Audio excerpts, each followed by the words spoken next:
বন্ধুরা দেখো, সকালবেলা উঠে আমি সকালে কাজকর্ম সব সেরে নিচ্ছি। এরপরে দাদাভাই ডিউটি যাবে। Friends, good morning, welcome back to my channel Rupa Malaka ব্লগে তোমাদের স্বাগতম। খুব খুব ভালোবাসা। আজকে সোমবার নতুন একটা ব্লগ নিয়ে চলে এসেছি। সারাদিন কী করছি না করছি দেখো, শরীরটা খুব খারাপ লাগছে, যার জন্য দেরি করে এলাম তোমাদের সামনে। ঠিক আছে, কী রান্না হচ্ছে না হচ্ছে তোমাদের সাথে শেয়ার করছি। দাঁড়াও, দেখো ঘরে বিছানা টিছানা সব পরিষ্কার করে নিয়েছি। ছেলে স্কুলে গেছে। আজকে আমি এক জায়গায় যাব, আমার মামা বাড়ি। তোমাদের সাথে শেয়ার করব। গ্রামের পরিবেশ দেখবে কেমন লাগছে জায়গাটা। এই দেখো রান্না বান্না হয়ে গেছে, রান্না ঠান্না করে এবার আমি যাচ্ছি মামা বাড়ি। আমার মামি নিতে আসছে। এই দেখো, এটা হচ্ছে আমাদের এইখানকার চেকপোস্ট। এটা হচ্ছে আমাদের এখানকার চেকপোস্ট। দেখো কত সুন্দর ওয়েদারটা, দেখেছো? দেখতে এত সুন্দর লাগছে, তাই তোমাদেরকে একটু দেখালাম। আমার মামি আসছে, আমরা টোটো করে যাব। মামি একটু আমাদের এইখানে বাজারে এসছে, আমার মামা বাড়ি তো কাছে। এই দেখো আমি এখন ওই মামার জন্য অপেক্ষা করছি। এই যে মামি চলে এলো, বা টোটো করে আমরা যাচ্ছি আমার মামা বাড়ি। এই নদীর এই পার আর ওই পার। অনেক বছর হইলো, প্রায় 3 বছর হয়ে গেলো নদীর এই পার ওই পার, তাও আমার মামা বাড়ি যাওয়া হয় না। দিদার শরীরটা ভালো না, দেখতে যাওয়া হয় না, তাই হঠাৎ ভাবলাম যাই একটু ঘুরে আসি। এই মামির সাথে গল্প করতে করতে যাচ্ছি, যাই একটু ঘুরে আসি। অনেক দিন যাওয়া হয় না, দিদাও খুব কষ্ট পায়। ভাববো ওনারাই আমার বিয়ে দিয়েছে এখানে, বলে যে আমি এটা আসে না। দেখো কত সুন্দর লাগছে, দেখেছো? নদীর সাইডটা এত সুন্দর লাগছে। আমরা এই ব্রিজের উপর দিয়ে এখন যাচ্ছি। এই যে রাস্তায় উঠে গেলাম, চলে এসেছি মামাবাড়ির কাছাকাছি চলে এসেছি। এবার মামাবাড়িতে আমরা নেমে গেলাম। এই যে মামাবাড়ির সামনে একটা পুকুর আছে, বুঝলে? এই পুকুরটা কেউ ব্যবহার করে না, জলটা কত লাল লাল হয়ে আছে, দেখেছো? মাছ চাষ করা হয় শুধু, আর কিছু সেরকম করা হয় না। শুধু মাছ চাষই করা হয়। গ্রামের প্রাকৃতিক পরিবেশ এত সুন্দর, আজ তাই তোমাদের সাথে একটু আমি শেয়ার করলাম। এই মামির সাথে গল্প করতে করতে যাচ্ছি, আর তোমাদের সামনে মাঝে মাঝে আসছি। এটা ওদের কত পুকুর দেখো, এটাও একটা সাইডের পুকুর, কিন্তু মামাবাড়ির পুকুরটা হচ্ছে মামাবাড়ির পাশেই। দাঁড়াও, তোমাদেরকে আমি একটু পরে গিয়ে শেয়ার করছি। এই দেখো, এটা আমার সেজো মামির ঘর। এই কিছুদিন আগে আমার ভাই টাইলস মার্বেল টার্বেল লাগিয়েছে, তাই তোমাদের একটু ঘুরে দেখালাম। এটা হচ্ছে আমার সেজো মামা বাড়ি, সেজো মামার বাড়ি। আমার এখানে থাকে 3টে মামা, আর আমার বাপের বাড়ি এখানে থাকে একটা মামা। মোট 4টে মামা। আর একটা ছোটো মামা ছিল, উনি অনেক ছোটোতেই মারা গেছেন। এই দেখো, দেখেছো? মামির সাথে গল্প করছি আর একটু ঘুরে ঘুরে দেখাচ্ছি ঘরগুলো। মামিকে বলছি আমার ব্লগে আসো, বলছে পরে, এখন নাইটি পরে আছি না, লজ্জা পাচ্ছে।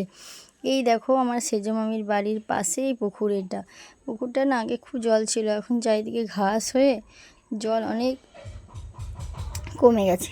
দেখো ভিউটা কত সুন্দর লাগছে, চারিদিকে একদম জঙ্গলের মতো। আমরা না আর কত হাঁস, দেখো আগে ছোটোতে আসতাম, এই পুকুরে স্নান করতাম, ওই পুকুরে পাড় দিয়ে দিয়ে আমরা ঘুরতে যেতাম। সব এখন ঘাসে ভরে গেছে, কিছুই বুঝতে পারা যাচ্ছে না। দেখো কত সুন্দর লাগছে। এই বলে গ্রামের প্রাকৃতিক পরিবেশ। এবার একটু মাঠের দিকে যাচ্ছি, এখন বিকেল, জানো আমি সারাদিন আর আসতে পারিনি। কোথাও গেলে বোঝো তো, ওখানে মামিদের বাড়ি গল্প টল্প হয়। এখানে বেগুন গাছ, বেগুন হয়েছে, তাই তোমাদেরকে দেখাচ্ছি। ওই দেখো ওই বেগুন ছোটো ছোটো সবে ধরছে। এই যে ধান চাষ, বেশ সব মাঠটা পুরো সবুজ হয়ে আছে, ধানে ভরে আছে।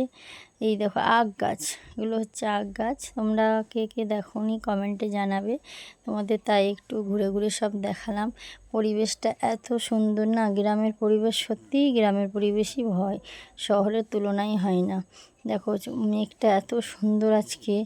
ওইটা হচ্ছে কি বলতো, যে পুকুরটা দেখালাম, পুকুরে পাড়ে এইদিকে এলে আমাদের মাঠ, এই মাঠে একটু ঘুরতে এলাম আমার সেজো মামির সাথে। আগে এখানে অনেক জায়গায় ঘুরে বেড়াতাম ছোট থেকে, আমরা প্রায়ই আসতাম মামাবাড়ি, এসে 1 সপ্তাহ করে থেকে যেতাম। বিয়ে হয়ে গেলে, ছেলে পেলে হয়ে গেলে আর হয় না। দেখো কি ভালো লাগছে, আমার তো খুব ভালো লাগছে। অনেকক্ষণ বসছিলাম, 1 ঘন্টার মতো। তারপর ওইদিকে আরও মাঠ আছে, আমি তোমাদেরকে শেয়ার করব। পটল, লঙ্কা, বেশি ধান। এখন তো ধরো ধানের সিজন, শীতকালে এলে অনেক রকম সবজি টবজি দেখা যায়। এই যে বসে আছি ধান মাঠের পাশে, মামির সাথে গল্প করছি আর তোমাদেরকেও দেখাচ্ছি। আমার ছেলে, আমি, আর দেখো আমার এটা বোনের ছেলে, ও খেলছে। এটা আমার বুনু, আমার ছোটো মামার মেয়ে ওইটা। সবাই মিলে এই যে পুচকুগুলো খেলা করছে, বেশ ভালোই লাগে জানো তো। গ্রামের এই জিনিস পরিবেশগুলো না এত ভালো লাগে। এখন নারকেল গাছটা রোদ পড়ছে, বেশ সুন্দর লাগছে। আমি ভাবলাম একটু এসছি, তোমাদেরকেও একটু শেয়ার করি যে দেখো গ্রামের পরিবেশটা কীরকম হয়। এবার কি বলো তো, শীতকালে আসতে হবে। শীতকালে এলে বেশ সর্ষে ফুল থাকে। এই দেখো কুকুরগুলো দেখেছো তো, মারপিট করছে, আমার ছেলে ভয় পাচ্ছিল। এই দেখো আখ এরকম করে বেঁধে বেঁধে রাখে। আখ গাছ এরকম হয়, যে কেউ কেউ দেখোনি মনে হয়, দেখে নাও। আর কে কে দেখোনি কমেন্ট করে জানিও। তোমাদেরকে একটু দেখালাম আখ গাছগুলো। চারিদিকে শুধু ধান ধান, এই সময় তো ধানের সিজন, তাই ধানটা একটু বেশি, চারিদিকে ধানই বেশি। খুবই কম মানে সবজি আছে, শুধু ধানই আছে, কারণ এটা ধানের সময়। এবার মাঠের দিকে আমরা আস্তে আস্তে যাচ্ছি। মামি বলছে চল, তুই তো বাড়ি চলে যাবি, একটু ঘুরিয়ে আনি।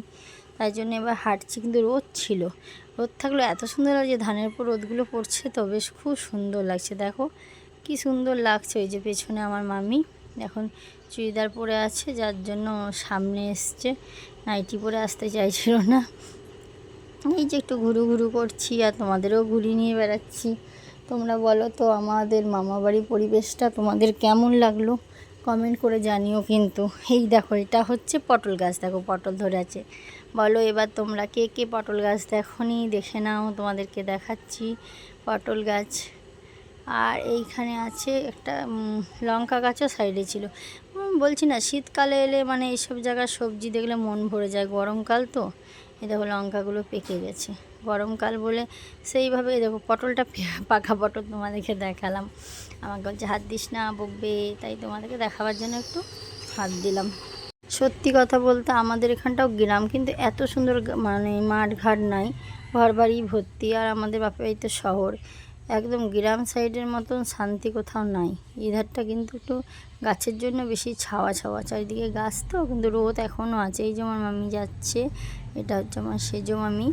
আমার সেজো মামি আমার ছোটোবেলার বন্ধু ছিল জানো, বড় আমার থেকে, কিন্তু ছোটোবেলার বন্ধু ছিল। দেখো ধানগুলো সব পুঁতেছে, এখনও এগুলো বড় হয়নি। মামাবাড়ি এলে এই মাঠটা একটু ঘুরতেই বেশ ভালো লাগে। আমারও বেশ মনটা একটু আলাদা একটা চেঞ্জ হয়। একভাবে এক জায়গায় থাকি, এক পরিবেশে থেকে আরেক পরিবেশে গেলে মনটাও খুব ভালো লাগে। দেখো মনে হচ্ছে ঘাস ধানের উপর রোদ পড়ছে, সোনালি ধান দেখেছো। এই যে এবার একটা বনের মধ্যে আছে, ওখানে এরম কটা রিলস করছিলাম। দিয়ে এই যে পুকুর পাড় দিয়ে আবার যাচ্ছি, মানে এটা পুকুর পাড়ে ওই সাইড সাইড দিয়ে মাঠ, পুকুর পাড় দিয়ে যাচ্ছি, কটা রিলস ফিলস করলাম। দেখবে রিসর্টসে আছে, দেখিও তোমরা। এবার যাচ্ছি, যে এবার আমার বাড়ি যেতে হবে, দাদাভাই নিতে আসবে। দাদাভাই বলল ঠিক আছে তুমি থাকো, আমার ডিউটি হয়ে গেলে আমি গিয়ে নিয়ে আসছি। তার জন্য আমি আর যাইনি, আপনারা টোটো করে যেতে হতো। এই যে ঘুরু ঘুরু করছি, আর আমার মামির সাথে গল্প করছি। আমার ছেলে আমি মামি বেরিয়েছি, বুনুরা নাই।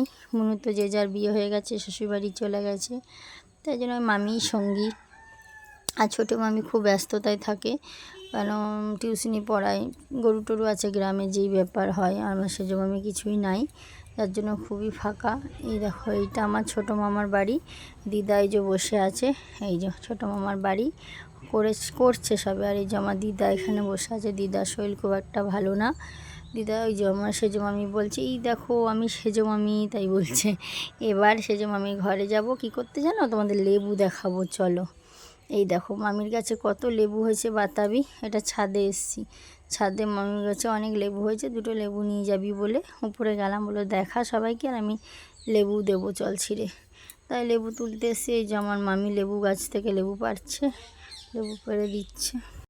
দেখো আমার মেজো সেজো মামি আমাকে লেবু তুলে দিচ্ছে। এই দুটো লেবু নিয়ে যাবো। আমার ছেলে আর আমার শাশুড়ি মা খুব ভালোবাসে এই লেবু খেতে। গাছে অনেক লেবু হয়েছে, ওই দেখেছ লেবুটা কত বড় হয়েছে। দেখো আমার ছেলেকে দিচ্ছে, আমার বলছি দাঁড়াও দেখাই আমি লেবুটা, খুব বড়, ক্যামেরায় যতটা না তার থেকে ডবল বড়। এ দেখো পেয়ারা গাছ, পেয়ারাগুলো এত মিষ্টি না, পেয়ারাগুলো খুব মিষ্টি, কিন্তু শেষ হয়ে গেছে, অল্প অল্প ছিল, তাই আমার মামি আমাকে দিল যে খা। এই যে খাচ্ছি পেয়ারা। আবার কি সন্ধে তো হয়ে এলো, এবার বাড়ি চলে যেতে হবে। বেশ থাকতে মন করছিল জানো তো, এত সুন্দর প্রাকৃতিক পরিবেশ আর এত সুন্দর ভালো লাগছিল। সবসময় তো বাড়িতেই থাকি, ভালো লাগে না। এই দেখো এবার বাড়ি চলে এসেছি। ঠিক আছে, আজকের মতো ব্লগটা এখানে শেষ করে দিলাম। কাল আবার খাওয়া দাওয়া করে তারপরে সময় দেখো, সাবস্ক্রাইব করো, লাইক করো, কমেন্ট করো। আর কিছু শেয়ার করতে পারলাম না, বাড়িতে খাওয়া দাওয়া করে